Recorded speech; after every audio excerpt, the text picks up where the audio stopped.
무패 38회차 현민경 분석 2부 첫 번째 경기는 8번 경기로 들어온 전북과 제주의 경기입니다. 저는 승패로 갈라보도록 하겠습니다.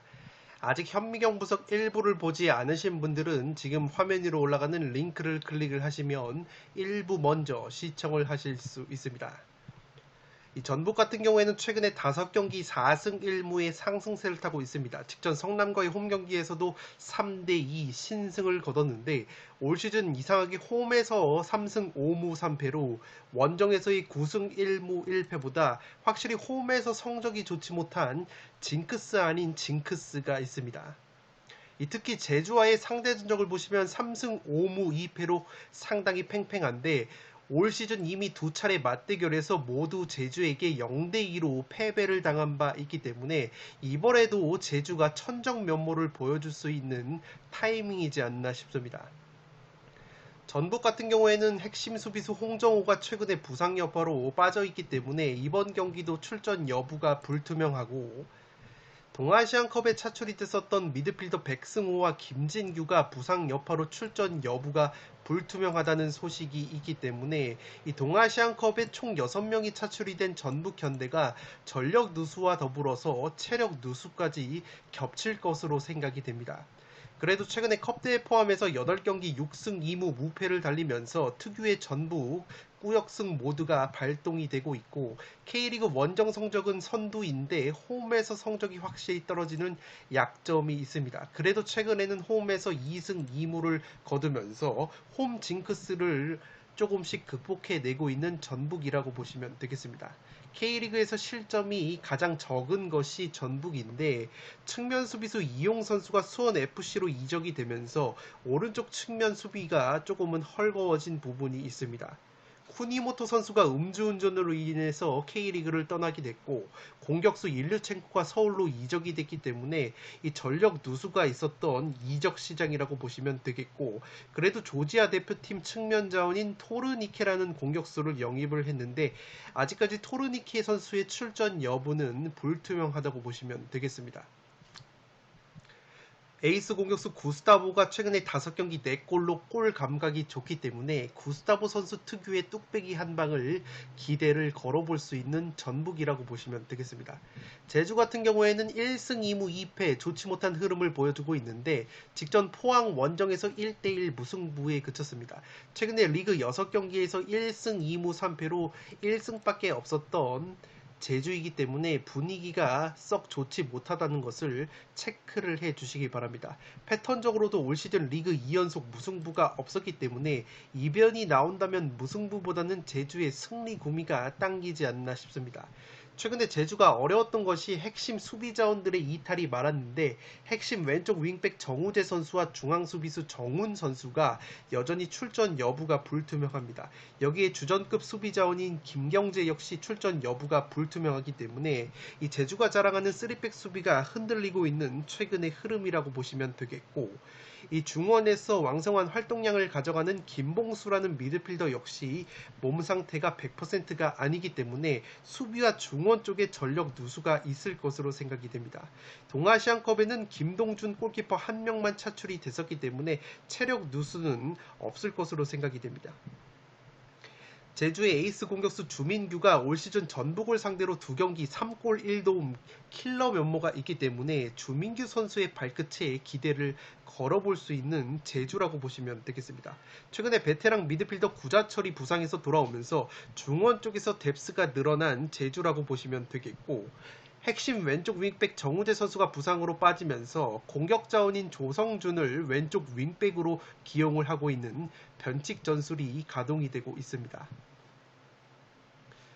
살롱 코멘트로 정리를 해드리면 올 시즌 전북이 제주에게 2연패를 당했는데 당시 전북의 공격수 구스타보 선수의 출전 시간을 주목할 필요가 있어 보입니다.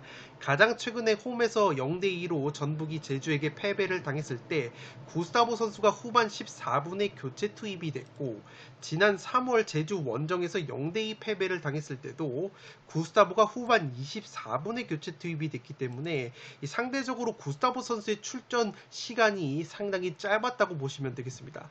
기본적으로 제주 같은 경우에는 K리그에서 공중볼 경합이 9위로 제공권이 나쁜 팀이고, 전북은 4위로 제공권이 좋은 팀인데다가 구스타보 선수가 수원FC의 라스 다음으로 제공권이 좋은 공격수이기 때문에 가뜩이나 제공권이 나쁜 제주를 상대로 골 감각이 좋은 구스타보 선수의 뚝배기가 빛을 발할 가능성이 있어 보입니다. 그나마 제주 3백 수비 중에서 정훈 선수가 제공권이 가장 좋은 편이었는데, 최근에 정훈 선수의 부상이 길어지면서 제공권에 공백이 있었던 제주라고 보시면 되겠습니다. 그래도 김동준 골키퍼가 K리그 골키퍼들 중에서 공중볼 처리 횟수가 가장 많기 때문에 어느 정도 제공권 약점을 커버하고 있었지만, 최근에 제주가 수비진의 누수가 길어지면서 과연 구스타보 선수의 제공권을 막아낼 수 있을지 또다시 의문감이 들고 있습니다. 따라서 일류첸코가 서울로 이적을 한 상황에서 전북의 김상식 감독이 또다시 구스타보 선수를 후반에 기용할 이유가 전혀 없고, 구스타보가 최근 좋은 골 감각까지 보여주고 있기 때문에 만약에 제주가 수비수 정훈 선수가 또다시 결장이 된다면 높이에서 전북이 제주를 상대로 우위를 점할 것으로 생각이 됩니다.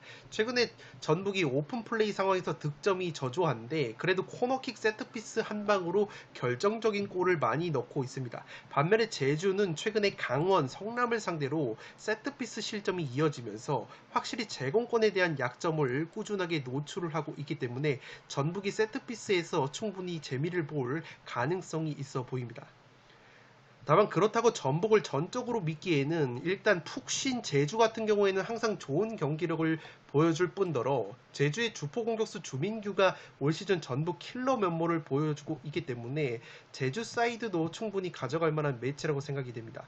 무엇보다 전북이 이번 동아시안컵에 가장 많은 6명이나 차출이 되어서 주축 자원들의 체력 소모가 클 것으로 생각이 되고, 동아시안컵을 다녀온 미드필더 김진규와 백승호가 100% 몸 상태가 아니라는 소식이 있는 데다가 전북의 양쪽 측면 수비수인 김진수와 김문환이 이 동아시안컵에서 적지 않은 출전 시간까지 소화를 했기 때문에 이 제주가 자랑하는 측면 공격력이 나온다면 측면 수비에 있어서도 상당히 체력적인 부침을 겪을 만한 전북이라고 보시면 되겠습니다.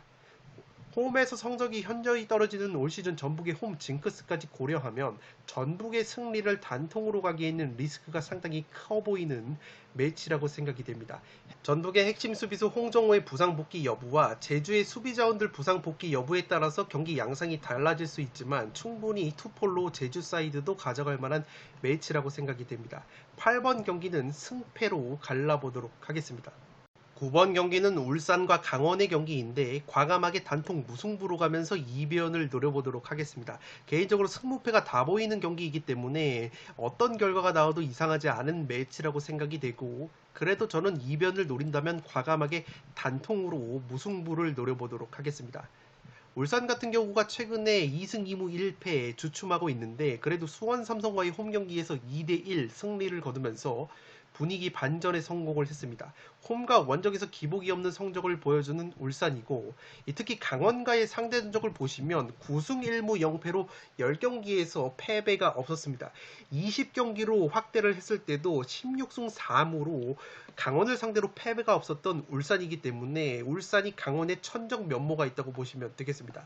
이미 올 시즌 두 차례 맞대결에서도 2대1, 3대1로 승리를 거둔 바 있는 울산이기 때문에 상대 전적 면에서는 울산이 압도적이라고 보시면 되겠습니다. 다만 우려스러운 것은 주전 중앙 수비수인 김영건 선수가 위장염 증세로 출전 여부가 불투명하고, 주전 오른쪽 측면 수비수인 김태환이 부상으로 빠져있기 때문에 수비 쪽에 공백이 있는 울산이라고 보시면 되겠습니다. 헝가리 대표팀 장신 공격수 마틴 아담 선수가 영입이 됐는데 이 선수가 헝가리 리그에서 31골이나 넣었고 특히 헤딩 뚝배기로만 10골을 넣은 선수인데 아직까지 출전 여부는 불투명한 것으로 보입니다. 이 동아시안컵에 조현우 골키퍼와 엄원상 선수 2명만 차출이 됐기 때문에 이 체력 누수는 그렇게까지 크지 않을 것으로 생각이 됩니다. 최근에 공격수 엄원상과 레오나르도의 골 감각이 나쁘지 않은데 이 두 선수가 최근에 강원을 상대로 각각 2골, 3골이나 넣어줬었기 때문에 강원 킬러로서의 면모가 있습니다. K리그에서 실점이 가장 적은 울산이고 득점 역시 가장 많은 팀이기 때문에 공수에 걸쳐서 밸런스가 상당히 좋다고 보시면 되겠습니다. 다만 우려스러운 것은 최근 컵대회 포함해서 5경기에서 울산이 무실점 경기가 없습니다. 이 5경기에서 꾸준하게 실점을 하면서 6실점을 하고 있는데 최근에 조현우 골키퍼의 컨디션이 상당히 떨어져 있다는 우려가 있고 특히 이번 동아시안컵에서 한일전에서 3골이나 실점이 되면서 확실히 조현우 선수가 한창 좋았을 때보다는 컨디션이 떨어져 있는 울산의 골문이라고 보시면 되겠습니다. 강원 같은 경우에는 최근에 상승세를 제대로 타고 있습니다. 2연승의 상승세에다가 5경기 4승 1패인데 수원FC 원정에서도 4대2 완승을 거뒀습니다. 물론 이승우 선수가 퇴장을 당해서 수적 우위가 있었지만 그럼에도 불구하고 수원FC를 상대로도 밀리지 않는 화끈한 공격력을 보여주면서 상승세를 이어갔습니다.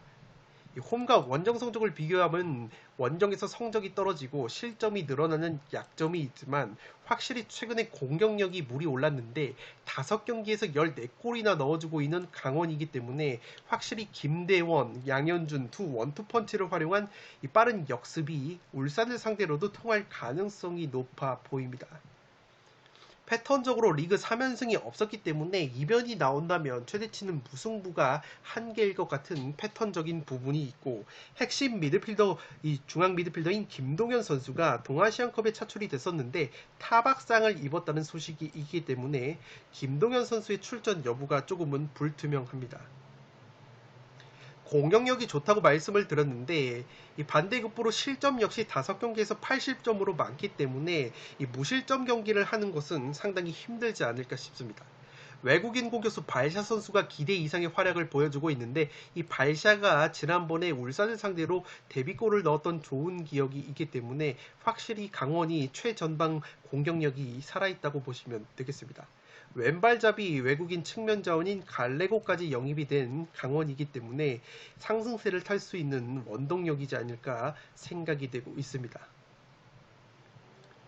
살롱 코멘트로 정리를 해드리면 이번에야말로 강원이 지긋지긋한 울산전 징크스를 한번 깰 수도 있는 기가 모이지 않았나 조심스럽게 생각이 되고 있습니다. 최근 강원이 20경기 울산전 4무 16패 승리가 없을 정도로 울산만 만나면 작아졌는데 올 시즌 2차례 맞대결에서도 1대2, 1대3으로 패배를 당했습니다. 다만 경기력 자체는 울산을 상대로도 강원이 나쁘지 않았었고 특히 가장 최근 맞대결이었던 7월 5일 맞대결에서는 후반 막판까지 1대1로 가다가 엄원상 선수에게 결승골을 내주고 아쉽게 패배를 당한 부분이 있습니다. 울산의 경우에는 최근에 핵심 측면 수비수 김태한 선수가 부상을 당했고 조현우 골키퍼가 컨디션이 저하가 되어 있기 때문에 수비가 상당히 불안한 모습이 있습니다.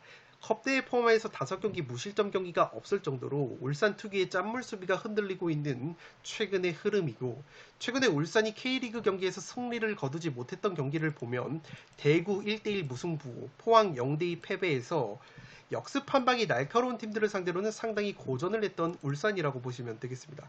울산의 경우에는 라인을 상당히 높게 끌어올리고 주도하는 경기를 하기 때문에 필연적으로 수비 뒷공간이 발생할 수밖에 없는데 그런 면에서 최근에 강원이 공격 원투펀치 김대원과 양현준을 활용한 빠른 역습이 상당히 좋기 때문에 강원 역시 울산의 수비 뒷공간을 효율적으로 공략할 수 있는 매치가 되지 않을까 싶습니다. 더욱이 강원이 최근 리그 5경기 4승 1패의 상승세에다가 5경기 무려 14골 폭발적인 공격력까지 보여주고 있기 때문에 울산을 상당히 곤욕스럽게 만들 만한 매치라고 생각이 됩니다.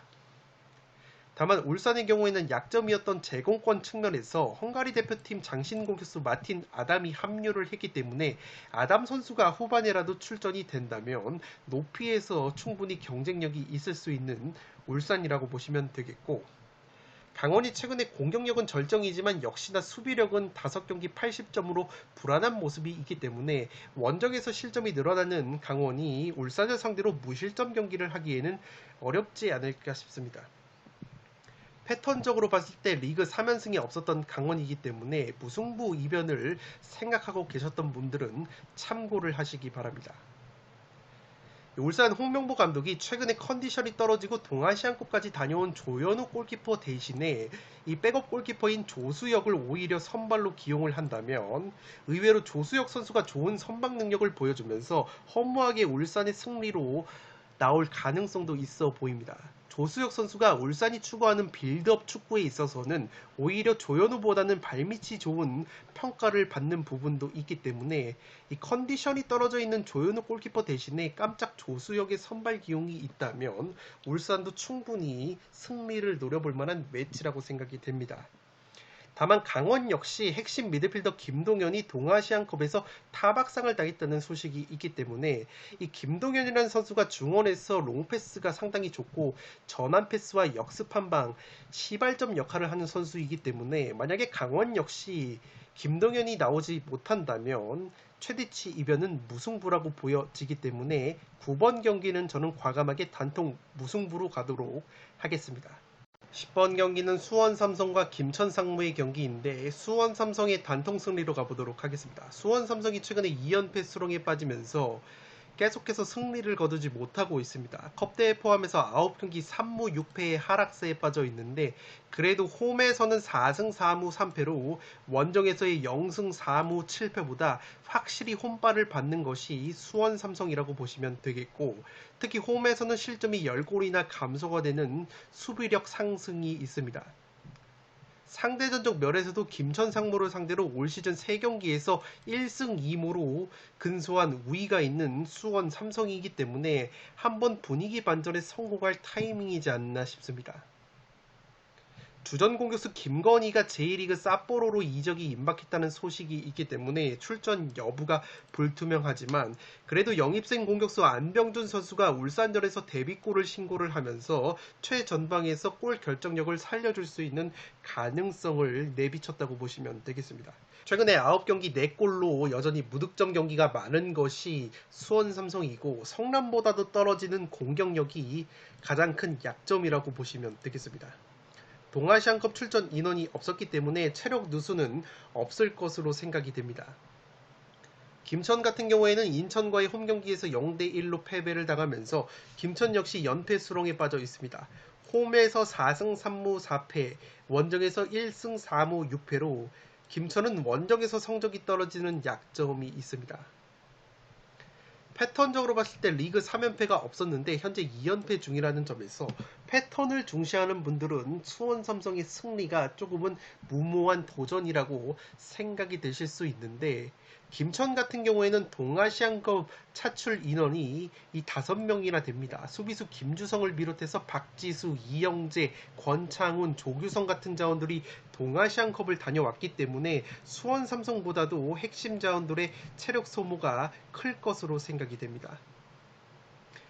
여기에 수비수 문지한이나 정동윤 같은 이 백업 자원들이 출전 여부가 불투명한 김천인데 최근에 김천의 김태한 감독이 주포 공격수 조규성 선수가 9월에 전역을 하기 때문에 조규성의 대체자라고 볼 수 있는 울산 출신의 공격수 김지현 선수를 선발로 중용하는 운영을 하고 있습니다. 최근 4경기에서 조규성 선수가 선발로 나온 경기가 2경기밖에 되지 않기 때문에 동아시안컵까지 다녀온 조규성을 또다시 벤치에 앉힌다면 홈에서 경기력이 상승이 되는 수원 삼성이 전반부터 주도권을 가져갈 수 있는 매치가 되지 않을까 싶습니다. 김천 역시 최근 리그 10경기 1승 3무 6패 굉장히 부진한 모습이 있기 때문에 상대 전적에서도 밀리지 않는 수원 삼성이 김천을 상대로 충분히 승리까지 노려볼 수 있는 매치가 되지 않을까 생각을 하고 있습니다. 살롱 코멘트로 정리를 해드리면 올 시즌 김천 상무를 상대로 나름 강했던 수원 삼성이라고 보시면 되겠습니다. 직접 리그 맞대결 홈 경기에서 2대1 승리를 거둔 바 있고 컵대회 포함 1승 2무로 올 시즌 김천 상대로 패배가 없습니다. 김천 상무의 경우에는 이제 조규성 같은 핵심 병장 자원들이 9월달이면 전역을 하고 최근에 신병들이 합류가 되어서 이 전력 교체가 이루어지고 있는 시기라고 보시면 되겠습니다. 실제 최근에 공격수 조규성이 4경기 4경기에서 2경기만 선발로 출전을 하는 등 체력 안배 문제도 있지만 확실히 김천의 김태한 감독이 핵심 병장들의 전역 이후를 대비한 스쿼드를 꾸리고 있는 듯한 경기 운영을 하고 있다고 보시면 되겠습니다. 따라서 이번에도 동아시안컵에 차출이 된 조규성 등이 벤치에서 경기를 시작할 가능성이 있고, 무엇보다 이번 동아시안컵에 전북 다음으로 많은 선수가 차출이 됐었던 김천이기 때문에 체력 누수까지 있는 상황이라고 보시면 되겠습니다. 이에 반해서 수원은 동아시안컵 차출 인원이 없어서 체력적인 문제가 없습니다. 주전 공격수 김건희가 사포로 이적이 임박했다는 소식이 있지만 영입생 공격수 안병준이 울산전에서 데뷔골을 넣었기 때문에 충분히 공백을 메워줄 것으로 생각이 됩니다. 최근에 골 결정력에 어려움을 겪고 있는 수원이지만 이기재의 날카로운 왼발, 킥, 그리고 세트피스 한 방은 살아있다고 보시면 되겠는데, 실제 제공권 측면에서 수원이 공중경합 3위를 달리고 있는데 김천은 8위에 랭크가 되어 있기 때문에 제공권 면에서도 세트피스 한 방을 수원이 보여줄 수 있지 않을까 생각이 되고 있습니다. 양팀 모두 9경기, 10경기에서 승리가 굉장히 없는 안 좋은 흐름이고, 원정에서 성적이 현저히 떨어지는 김천이기 때문에 홈에서 성적이 상승하는 수원이 김천 상대로 이번에 승점 1점 이상의 경기를 할 만한 타이밍이지 않나 싶습니다. 수원의 올 시즌 김천에 대한 상대 전적의 우위와 체력 우위, 특유의 홈빨과 김천의 최근 전력 교체 시기에 따른 조직력 약화 등을 고려하면 수원 사이드를 한번 노려볼 만한 매치라고 생각이 됩니다. 10번 경기는 수원의 단통 승리로 가보도록 하겠습니다. 11번 경기는 포항과 서울의 경기인데 승무 투폴로 가보도록 하겠습니다. 포항 같은 경우에는 5경기 3승 1무 1패 상승세를 타고 있습니다. 제주와의 홈경기에서는 1대1 무승부를 거뒀는데 확실히 홈에서 6승 4무 1패로 원정에서의 4승 3무 4패보다 홈에서 훨씬 더 좋은 성적을 보여주면서 특히나 수비력이 향상이 되는 홈발을 받고 있다고 보시면 되겠습니다. 다만 우려스러운 것은 최근에 서울을 상대로 5경기에서 2무 3패의 상대 전적의 열세가 있습니다. 지난 5월달 서울 원정에서도 0대1 패배를 당한 포항이고, 홈에서 1무 2패로 홈에서도 서울을 상대로 최근에 승리가 없는 천적 면모를 당하고 있다고 보시면 되겠습니다. 주전급 미드필더 이승모 선수의 출전 여부가 불투명하고, 골키퍼 윤평국이 부상으로 빠져있지만 원래 주전인 강현무 선수가 최근에 나와서 잘해주고 있기 때문에 골문은 문제가 없을 것으로 생각이 됩니다. 백업 공격수 이강혁이 출전 여부가 불투명하기 때문에 주전급 자원들의 핵심 자원의 이탈은 그렇게까지 심하지 않을 것으로 생각이 됩니다. 이번 동아시안컵에 고영준이라는 젊은 미드필더만 한 명이 차출이 됐기 때문에 체력 누수는 없을 것이라고 생각이 됩니다. 최근 K리그 5경기 3승 2무 무패 행진을 달리고 있는데 김승대, 임상엽, 허용준 공격 3총사의 컨디션이 나쁘지가 않지만 김승대와 임상엽 같은 경우에는 최근에 2경기 무득점에 빠져 있습니다. 서울 같은 경우에도 대구와의 홈경기에서 2대1 승리를 거두면서 분위기 반전에 성공을 했는데 확실히 원정에서는 공격력이 조금은 떨어지면서 승리도 조금은 줄어드는 부분이 있습니다. 이 미드필더 황인범 선수가 올림피아코스 이적이 임박이 됐기 때문에 출전 여부가 불투명하고, 수비수 이상민 선수가 코로나19 후유증이 있기 때문에 출전 여부가 불투명합니다. 주전 측면 수비수인 이태석과 윤종규가 나란히 부상으로 빠져있는 것이 서울이기 때문에 측면 수비의 공백이 불가피할 것으로 보이고, 동아시안컵에 차출이 됐었던 핵심 공격수 조용욱이 허벅지 부상을 당했다는 소식이 있기 때문에 굉장히 전력 누수가 여전히 심한 서울이라고 보시면 되겠습니다.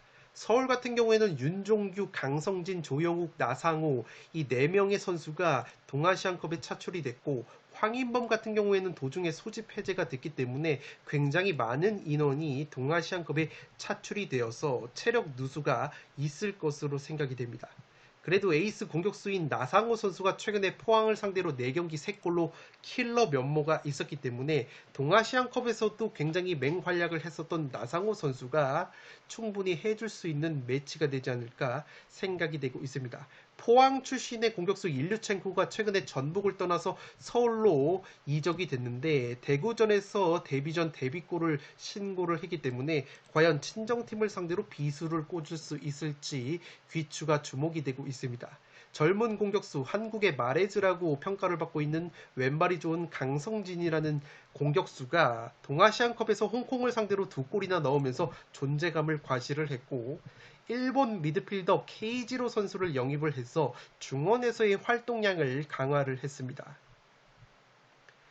살롱 코멘트로 정리를 해드리면 전력 누수 측면에서 FC 서울이 어려운 경기를 할 것으로 생각이 됩니다. 먼저 서울은 안익수 감독 체제에서 측면 수비수들의 역할이 상당히 중요한데 마치 프리미어리그의 맨체스터 시티처럼 공격 상황에서 측면 수비수들이 중앙으로 좁혀 들어와서 패스 전개 과정, 빌드업을 돕는 역할을 하는 것이 서울의 측면 수비라고 보시면 되겠습니다. 그런데 이 역할을 상당히 잘해왔던 FC 서울의 이태석, 윤정규 두 측면 수비수들이 모두 부상으로 빠지기 때문에 FC 서울이 자랑하는 후방에서의 빌드업이 또다시 기성용 선수에게 의존할 가능성이 높아 보입니다.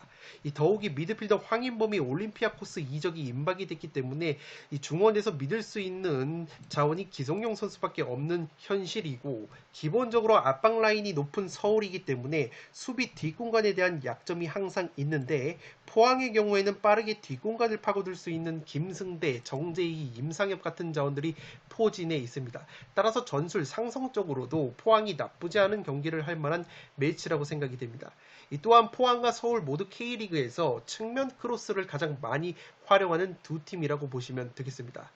포항이 112번으로 크로스가 가장 많고 서울이 그 아래 110번으로 두 번째로 크로스가 많은데 확실히 이 측면 수비수 2명이 빠지는 서울이 이 측면 쪽에서도 포항에게 열세에 빠질 가능성이 있어 보입니다. 더욱이 서울의 경우에는 이번 동아시안컵의 전북 다음으로 많은 선수들이 차출이 되어서 체력 소모가 있는 반면에 포항은 한 명밖에 차출이 되지 않았고 서울의 주전 공격수 조용욱 선수가 동아시안컵에서 부상을 달고 왔다는 소식이 있기 때문에 전력 누수까지 서울이 심하다고 보시면 되겠습니다. 다만 그래도 제가 무승부까지 가져가는 이유는 FC 서울이 최근에 포항을 상대로 상대 전적에 우위가 있고 서울의 안익수 감독이 부임을 한 이후에도 서울이 김기동 감독의 포항을 상대로 패하지 않았던 천정 면모가 있습니다. 여기에 전북에서 내려온 공격수 일류첸코가 대구전에서 데뷔전 데뷔골을 신고를 했고 서울에는 포항 출신의 팔로세비치와 일류첸코가 있기 때문에 이러한 선수들이 친정팀을 상대로 한방 비수를 꽂을 수 있는 부분이 있기 때문에 무승부 정도는 충분히 가져갈 만한 매치라고 생각이 됩니다. 11번 경기는 승무 투폴로 가보도록 하겠습니다. 12번 경기는 성남과 인천의 경기인데 승패로 가르면서 2변까지 노려보도록 하겠습니다. 성남이 최근에 4연패 수렁에 빠지면서 독보적인 꼴찌를 달리고 있습니다. 직전 전북 원정에서 조금은 아쉽게 2대3으로 패배를 당했는데 올 시즌 홈에서 0승 4무 7패로 홈에서 승리가 없는 유일한 팀이라고 보시면 되겠습니다. 홈 성적 꼴찌를 달리고 있는 성남인데 이쯤에서 홈 첫 승을 한번 노려볼 수 있는 타이밍이지 않나 싶습니다. 인천과의 상대 전적도 최근에 2승 2무 6패로 열세이고 올 시즌 두 차례 맞대결에서도 모두 한 골차 0대1로 석패를 당한 바 있습니다. 그래도 전력 누수면에서 장기 부상 중인 김민혁을 제외하면 이렇다 할 이탈자가 없고 동아시안컵 차출 인원이 없었기 때문에 체력 누수도 없다고 보시면 되겠습니다. 최근 컵대회 포함해서 9경기 3무 6패 승리가 없는 성남이기 때문에 분위기 반전이 절실하다고 보시면 되겠는데 그래도 영입생 공격자원인 중원자원 밀로스 선수가 2경기 연속골 특히 코너킥 세트피스로 뚝배기 한 방을 보여주면서 3골이나 넣어주고 있기 때문에 밀로스 선수의 뚝배기에 기대를 걸어볼 만한 매치라고 생각이 됩니다. 물론 K리그에서 실점이 가장 많은 성남이고 특히 홈에서는 실점이 더 늘어나는 부분이 있기 때문에 인천의 효율적인 카운터 어택에 실점을 할 가능성이 있어 보입니다. 인천 같은 경우에는 무구사 선수가 빠져나간 것을 고려했을 때는 굉장히 좋은 순항을 하고 있습니다. 5경기 1승 3무 1패에 쉽게 패하지 않는 저력을 보여주고 있고, 특히 직전 김천 원정에서 1대0 승리를 거두면서 저력을 보여주고 있습니다. K리그에서 무승부가 대구 다음으로 많은 것이 인천이고, 인천 같은 경우에는 베테랑 수비수 강민수와 오반석이 빠져 있지만 이 델브리지와 김동민이 건재하기 때문에 수비 쪽 누수는 그렇게까지 심하지 않을 것으로 생각이 됩니다. 중원에서 왕성한 활동량을 가져가는 핵심 미드필더 김도혁 선수가 최근에 부상으로 빠져 있었는데 훈련에 돌아왔다는 소식이 있기 때문에 출전 여부를 지켜봐야 할 것으로 생각이 됩니다. 다만 이명주 선수의 파트너인 미드필더 여름 선수가 장기 부상에 빠져 있기 때문에 또다시 중원 쪽에서 이명주 선수의 어깨가 상당히 무거울 것으로 생각이 됩니다. 동아시안컵 차출 인원이 마찬가지로 없었기 때문에 체력 누수가 없는 인천이고, 경남에서 무고사 선수의 대체자로 영입을 한 공격수 에르난데스 선수가 서서히 적응을 하는 모습이 있습니다. 특히 직전 김천 상무 원정에서 기가 막힌 스루 패스로 김보섭 선수의 결승골을 어시스트를 하면서 연계 능력을 보여준 에르난데스이고, 측면 자원인 김보섭이 최근에 2경기 연속골로 좋은 골 감각을 보여주고 있기 때문에 김보섭 선수가 활약을 할 가능성이 높아 보입니다. 여기에 골문에서는 김동헌이라는 골키퍼가 최근에 좋은 선방 능력을 보여주고 있기 때문에 이 성남의 공격력을 고려했을 때는 인천의 짠물 수비를 쉽게 뚫어내지는 못할 것으로 생각이 되고 있습니다. 살롱 코멘트로 정리를 해드리면, 성남이 김남일 감독이 어떤 전술을 들고 나오느냐에 따라 갈릴 것으로 보이는 매치라고 생각이 됩니다. 성남의 경우 무작정 수비적으로 내려앉기보다는 상대에 따라서 강한 전방 압박을 들고 나오는 팀인데, 올 시즌 홈에서 아직까지 승리가 없는 성남에다가 홈에서 실점도 늘어나는 성남이기 때문에 홈에서 첫 승을 위해서 적극적인 운영, 적극적인 전방 압박 전술을 들고 나온다면 오히려 인천이 수월하게 경기를 풀 수도 있지 않을까 싶습니다. 인천에는 김보섭 같은 자원들이 수비 뒷공간을 빠르게 파고들 수 있고, 송시우, 홍시우 같은 빠른 자원들이 있기 때문에 아길라르의 패스 한 방과 에르난데스의 연계 플레이까지 더해진다면 성남이 무리해서 압박을 가할 경우에는 인천의 효율적인 뒷공간 공략에 실점을 할 가능성이 있어 보입니다. 최근에 성남이 여전히 득점력이 좋지 못한데 새롭게 영입한 밀로스라는 자원이 코너킥 세트피스 상황에서 많은 골을 만들어내고 있습니다. 다만 우려스러운 것은 제공권 측면에서 인천이 2번째로 좋은 팀인데 성남은 10번째 팀이기 때문에 제공권에서 압도적인 우위가 있는 인천을 상대로도 과연 밀로스의 뚝배기가 통할 수 있을지 의문이라고 보시면 되겠습니다. 반대로 성남은 지난 전북전에서처럼 적지 않은 실점을 세트피스에서 내주고 있을 정도로 제공권에서 약점을 보이고 있기 때문에 제공권이 좋은 인천이 오히려 세트피스에서 재미를 볼 가능성이 있어 보입니다. 최근에 성남의 골 결정력을 고려하면 컨디션이 좋은 인천의 김동헌 골키퍼를 넘어서기에는 골 결정력이 상당히 부족할 것으로 생각이 됩니다. 물론 인천 역시 여전히 골 결정력이 부족하고 무자비 면모까지 고려하면 불안 요소가 충분하지만 그래도 현 상태로는 경기력적으로 인천의 승리 가능성이 좀 더 높아 보이는 것은 부정할 수 없는 사실이라고 보여집니다. 다만 제가 성남의 승리를 가져가는 이유는 성남의 배당 대비 인천 쪽으로 투표율이 너무 몰린 감이 있고, 성남의 경우에는 아직 홈에서 승리가 없는데 이쯤에서 괜히 홈 첫쓰기 나올 만한 타이밍이지 않나 촉이 발동하고 있습니다. 무엇보다 현재 성남의 배당인 2.95, 3.00, 2.16 배당이 동일 배당에서 과거 홈팀의 역배인 2.95 승리가 2번만 나왔다는 점을 고려하면 의외로 성남의 승리도 한번 가져가 볼 수 있는 매치라고 생각이 됩니다. 12번 경기는 승패로 가르면서 2변까지 노려보도록 하겠습니다. 13번 경기는 시미즈와 사간도스의 경기인데 시미즈의 단통 승리로 가면서 과감하게 2변을 노려보도록 하겠습니다. 정배픽으로는 무승부를 추천드리도록 하겠습니다. 시미즈가 최근에 5경기 1승 1무 3패로 좋지 못한 흐름을 보여주고 있습니다. 우라와 레즈와의 홈 경기에서도 1대2로 패배를 당했고, 홈에서 1승 4무 6패로 원정에서의 3승 4무 4패보다 홈에서 오히려 성적이 떨어지는 약점까지 있는 데다가 홈에서 실점이 늘어나는 수비적인 약점이 있습니다. 그런데 제가 시미즈의 승리로 가는 이유는 최근에 사간도스를 상대로 상대전적에서 밀리지 않는 부분이 있습니다. 사간도스를 상대로 최근에 맞대결 5경기 중에서 4번이 무승부였을 정도로 무승부가 상당히 많았고, 지난 4월달에 사간도스 원정에서도 0대0 무승부를 거뒀기 때문에 정배픽으로는 제가 무승부를 추천을 드리는 이유인데, 제가 무승부 대신에 시미즈의 승리로 가는 이유는 현재 무승부 투표율이 너무 높기 때문에 메리트가 없다고 판단이 되어서 이변을 노릴 것이라면 시미즈의 승리가 낫지 않을까 판단을 하고 있습니다. 주전 수비수 발도 선수가 3달째 빠져있기 때문에 전력 외로 분류가 되어 있고, 주전 측면 공격 자원인 스즈키 유이토 선수 역시 장기 부상으로 빠져 있습니다. 여기에 오른쪽 측면 자원인 니시자와 선수 역시 출전 여부가 불투명하기 때문에 공격과 수비 쪽에서 장기적인 전력 누수가 발생을 하고 있습니다.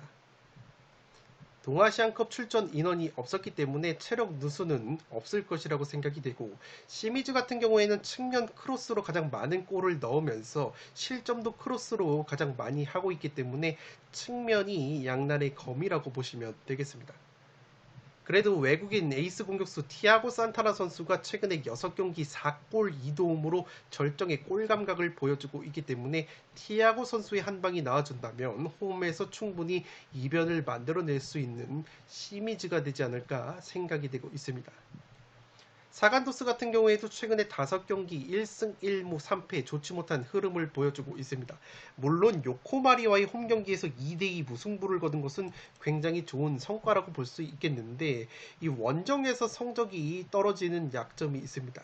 특히 실점이 8골이나 원정에서 증가가 되는 사간도스이기 때문에 확실히 원정에서는 경기력과 수비력이 떨어지는 약점이 있습니다. J리그에서 무승부가 2번째로 많은 것이 사간도스이기 때문에 여전히 정배픽으로는 무승부 구미가 당기지 않나 싶습니다. 주전 중앙 수비수 겸 왼쪽 수비수인 디에구 선수가 경고 누적으로 결장이 되기 때문에 사간도스 특유의 짠물 수비가 흔들릴 가능성이 있어 보입니다. 원정에서 실점이 2배가 증가가 되는 사간도스인데 디에구까지 빠진다면 수비적인 누수가 상당히 클 것으로 생각이 됩니다. 세트피스 득점이 굉장히 많은 사간도스이고 측면 크로스 패턴으로 가장 많은 실점을 하고 있기 때문에 시미즈의 측면 공격에 실점을 할 가능성이 있어 보입니다. 동아시안컵에는 공격수 이와사키 선수만 차출이 됐기 때문에 체력 누수는 거의 없을 것으로 생각이 됩니다.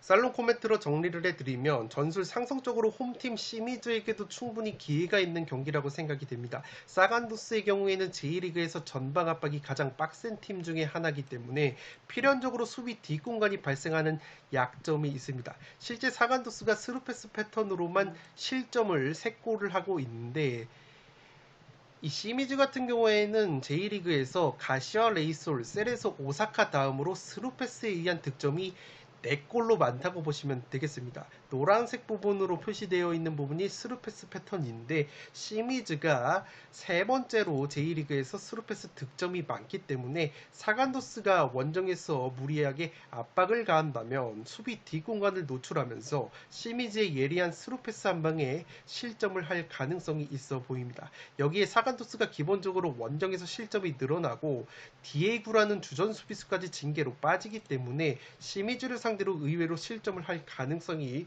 좀 더 높아지지 않았나 싶습니다. 최근에 컵대회 포함해서 홈에서만 6경기를 치른 사간도스인데, 홈에서 짠물 수비를 자랑하는 사간도스가 최근에 6경기 중에서 무실점 경기가 1경기밖에 없었을 정도로 기본적으로 최근에 수비력이 흔들리고 있다고 보시면 되겠습니다.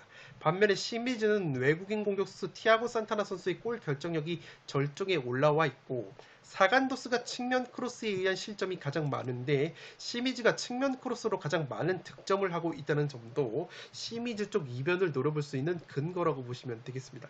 물론 시미즈 역시 측면 크로스에 의한 득점이 많지만 동시에 실점도 많기 때문에 사간도스가 자랑하는 측면 공격에 실점을 할 가능성이 충분하다고 보여지고, J리그에서 세트피스가 가장 강력한 팀이 사간도스이기 때문에 세트피스 한 방으로도 시미즈가 실점을 할 가능성이 있어 보입니다. 시미즈 역시 홈에서 성적과 수비력이 현저히 떨어지고 두 팀 모두 적지 않은 무자비 본능을 보여주고 있다는 점과 맞대결 5번 중에서 최근 4번이 무승부였다는 점을 고려하면 이번 경기 역시 팽팽한 무승부 구미가 당기는 경기이지 않나 싶은데, 다만 투표율이 무승부로 너무 몰려있기 때문에 전술 상성적인 측면을 고려해서 이변을 노린다면 투표율이 현저히 낮은 시미즈의 승리로 과감하게 이변을 노려보고 싶은 욕구가 있기 때문에 풋볼살롱은 과감하게 시미즈의 단통 승리로 가는데, 조금 불안하신 분들은 무승부를 추천드리고, 그것도 불안하신 분들은 사간토스의 정배를 가져가면서 이변을 노려보시기 바랍니다. 승무패 38회차 현미경 분석 마지막 경기는 수원FC와 대구FC의 경기인데 단통 무승부로 가보도록 하겠습니다.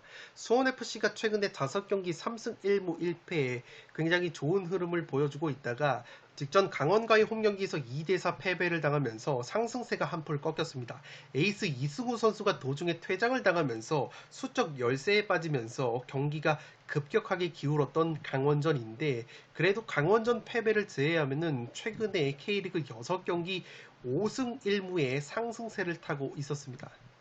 홈과 원정 성적을 비교해보면 홈에서는 득점력이 무려 득점이 17골이나 증가가 되는데 실점 역시 14골이나 증가가 되고 있기 때문에 홈에서는 상당히 빠꾸 없는 경기 운영을 한다고 보시면 되겠습니다. 지난 7월달에 대구 원정에서 0대0 무승부를 거뒀던 매치업이고, 올 시즌 홈 경기에서는 난타전 끝에 4대3으로 승리를 거뒀던 좋은 기억이 있습니다. 앞서 말씀을 드린 대로 이승우 선수가 퇴장 징계로 결장이 되기 때문에 공격 쪽에서 전력 누수가 상당히 심할 것으로 생각이 되고 있습니다. 오른쪽 풀백 정동호 선수가 최근에 부상 여파로 빠져 있지만 전북 현대에서 이용 선수를 영입을 하면서 오른쪽 측면이 상당히 강화가 된 수원 FC라고 보시면 되겠습니다. 동아시안컵 출전 인원으로는 미드필더 이기영만이 출전이 됐기 때문에 체력 누수는 없을 것이라고 생각이 되고, 최근에 공격수 라스 선수가 4경기에서 한 골에 그치고 있기 때문에 라스 선수의 골 결정력이 상당히 아쉽다고 보시면 되겠습니다.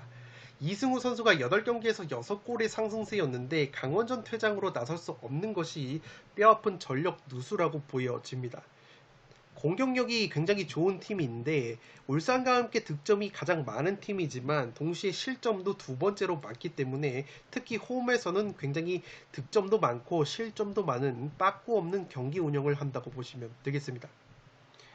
대구 같은 경우에는 원정에서 0승 7무 4패 원정고자 느낌이 나고 있습니다. K리그에서 무승부가 11번으로 무승부가 가장 많은 팀이 대구인데 아직까지 원정에서 승리가 없는 대구라고 보시면 되겠습니다. 직전 서울 원정에서도 극장골을 내주면서 1대2로 패배를 당했고, 대구 같은 경우에는 수비 쪽에서 누수가 있을 것으로 보입니다. 주전 골키퍼 오승훈이 출전 여부가 불투명하고 수비수 정태욱 역시 불투명하다는 소식이 있는데, 이 공격 쪽에서도 가장 많은 골을 넣고 있는 고재현 선수가 햄스트링 여파가 있기 때문에 출전 여부가 불투명합니다.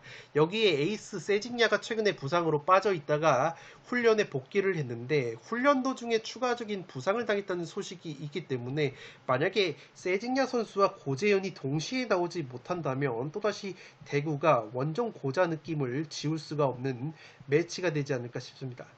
더군다나 에이스 세징야 선수가 수원FC를 상대로 2골을 넣었던 좋은 기억이 있기 때문에 세징야 선수의 복귀 여부가 상당히 중요할 것으로 생각이 되고, 대구 역시 홍철 선수만이 동아시안컵에 차출이 됐기 때문에 체력 누수는 없을 것이라고 생각이 됩니다. 그래도 고무적인 것은 영입생 미드필더 페냐 선수가 라마스 선수의 공백을 잘 메워주고 있고, 최근에 역시 무자비 면모를 보여주면서 5경기 4무 1패에 승리가 없는 흐름이기 때문에 원정고자 대구가 전력 누수 속에서 최대치는 무승부가 한계이지 않나 생각이 되고 있습니다. 살롱 코멘트로 정리를 해드리면 양팀 모두 핵심 자원 누수가 심한 경기라고 생각이 됩니다. 수원FC가 에이스 공격 자원 이승우 선수가 퇴장 징계로 결정이 되고, 대구는 세징야가 최근에 훈련에 복귀를 했다가 추가적인 발목 부상을 당했다는 소식이 있습니다. 대구는 수비 쪽에서 오승훈 골키퍼와 수비수 정태욱 등이 출전 여부가 불투명하고, 공격에서 가장 많은 골을 넣고 있는 고재현 역시 출전 여부가 불투명하다는 소식이 있기 때문에 핵심 자원들의 이탈 가능성이 높은 대구라고 보시면 되겠습니다. 따라서 원정에서 1승도 없는 대구가 위 선수들이 모두 출전이 불발이 된다면 제 아무리 이승우가 없다고 할지라도 수원FC를 넘기에는 상당히 어려운 경기가 되지 않을까 생각이 되고 있습니다. 대구가 기본적으로 높이의 강점이 있는 팀이지만 대구보다 K리그 공중경합 지표가 좋은 것이 수원FC이고 제공권이 가장 좋은 것이 수원FC이기 때문에 오히려 대구의 강점인 높이가 살아나지 않을 가능성이 있어 보입니다. 여기에 수원의 공격수 라스 선수가 K리그에서 제공권이 가장 좋은 선수이고 다만 아쉬운 것은 라스가 확실히 연계 능력과 포스트 플레이는 좋지만 지난 시즌만큼의 골 결정력을 보여주지 못하고 있기 때문에 최근에 골 감각이 좋았던 이승우가 빠지는 수원이 의외로 공격 쪽에서 어려움을 겪을 만한 매치라고 생각이 됩니다. 따라서 양팀 핵심 자원들의 이탈 가능성과 대구의 무자비 면모를 종합하면 직전 맞대결처럼 팽팽한 무승부 가능성이 가장 큰 경기이지 않나 싶습니다. 14번 경기는 단통 무승부로 가보도록 하겠습니다. 네, 이것으로 승무패 38회차 현미경 분석 1부와 2부 모두 마치도록 하겠습니다. 영상이 도움이 되신 분들은 좋아요와 구독 버튼을 눌러주시면 풋볼살롱 채널에 크나큰 힘이 됩니다. 구독 버튼 옆에 종 모양의 알림 설정을 해주시면 그 누구보다 빠르게 양질의 축구 승무패 프로토 관련 분석 컨텐츠를 만나보실 수 있습니다. 지금까지 풋볼살롱이었습니다. 감사합니다.